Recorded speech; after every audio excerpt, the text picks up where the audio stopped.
दोस्तों, वीडियो शुरू करने से पहले इस चैनल को सब्सक्राइब करें। कृष्णा भगवान आपकी सब मनोकामना पूरी कर देगा। जन्माष्टमी की कहानी। द्वापर युग में जब पृथ्वी पाप और अत्याचारों के भार से दबने लगी, तो पृथ्वी गाय का रूप बनाकर सृष्टिकर्ता विधाता ब्रह्मा जी के पास गई। सभी देवता ब्रह्मा जी के पास आए और ब्रह्मा जी को पृथ्वी देवताओं ने निर्णय किया कि इस संकट के समाधान हेतु भगवान विष्णु के पास जाएंगे, और सभी लोग पृथ्वी को साथ लेकर क्षीर सागर में भगवान विष्णु जी के पास पहुंचे, जहां भगवान विष्णु शेष शैया पर शयन कर रहे थे। वहां जाकर सभी देवतागण भगवान विष्णु की स्तुति करने लगे। स्तुति करने से भगवान विष्णु की निद्रा भंग हुई।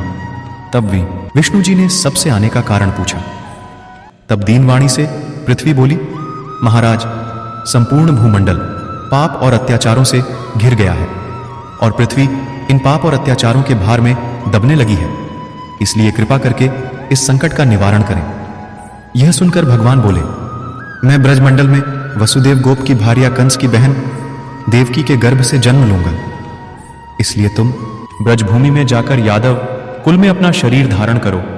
इतना कहकर भगवान विष्णु अंतर्ध्यान हो गए, और देवता तथा पृथ्वी ब्रजभूमि में आकर यादव कुल के नंद, यशोदा तथा गोपियों के रूप में पैदा हुए। इसके बाद कुछ दिन ऐसे ही व्यतीत हो गए। वसुदेव नवविवाहित देवकी तथा साले कंस के साथ गोकुल में जा रहे थे। तभी अचानक भविष्यवाणी हुई कि हे कंस, जिसको तू अपनी बहन समझकर अपने साथ लेकर जा रहा है, उसी के गर्भ से 8वां पुत्र होगा जो तेरी मृत्यु का कारण बनेगा। इतना सुनते ही कंस तलवार उठाकर देवकी को मारने के लिए दौड़ा। तब वसुदेव ने कहा, कंस, यह औरत बेकसूर है, और बेकसूर स्त्री को मारना उचित नहीं है।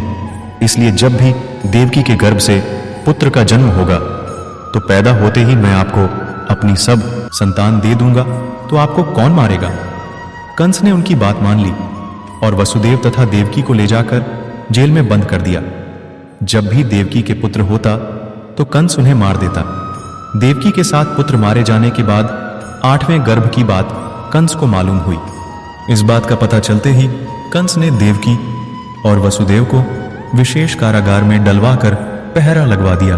भाद्रपद माह की कृष्ण पक्ष की अष्टमी को भयावानी रात के समय, जब शंख, गदा, पद्मधारी भगवान श्री कृष्ण का जन्म हुआ, तो चारों ओर प्रकाश फैल गया। लीलाधारी भगवान की यह लीला देखकर वसुदेव और देवकी उनके सामने हाथ जोड़कर खड़े हो गए। भगवान श्री कृष्ण ने जब अपना बाल स्वरूप लिया, तब देवकी और वसुदेव के हाथों की हथकड़ियां टूटकर खुल गई। दरवाजे अपने आप खुल गए और पहरेदार सोते हुए नजर आए। तब वसुदेव कृष्ण जी को अपने साथ लेकर वहां से निकल गए। जब वसुदेव ने यमुना को पार करने के लिए अंदर प्रवेश किया, तो यमुना का स्तर बढ़ने लगा। भगवान के चरण कमल छूने को लालायित यमुना कृष्ण द्वारा पैर लटका देने पर भगवान के चरण कमलों को स्पर्श कर उतर गई, वह बिल्कुल घट गई। वसुदेव यमुना पार कर गोकुल धाम पहुंच गए। वाह! जाकर खुले दरवाजे और सोई हुई यशोदा को देखकर बालक कृष्ण को वहीं सुला दिया, और सोई हुई कन्या को लेकर चले आए। जब वसुदेव वापस कारागार में पहुंचे, तो अपने आप उनके बेड़ियां लग गई और दरवाजे बंद हो गए। दरवाजे बंद होने के बाद वहां सोए हुए पहरेदार भी जग गए। हथकड़ियां लगने के बाद कन्या रोने लगी। तब जगे हुए पहरेदारों ने कन्या का रुदन सुनकर तुरंत कंस के पास खबर भेज दी कि देवकी का 8वां पुत्र जन्म ले चुका है। यह सुनकर कंस तुरंत दौड़ता हुआ आया।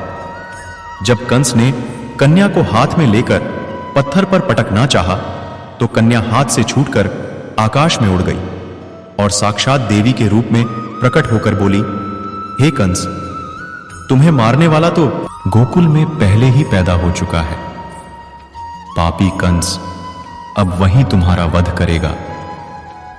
यही भगवान बड़े होकर अकासुर और तारकासुर तथा कंस जैसे क्रूर राक्षसों का वध कर पृथ्वी तथा भक्तजनों की रक्षा की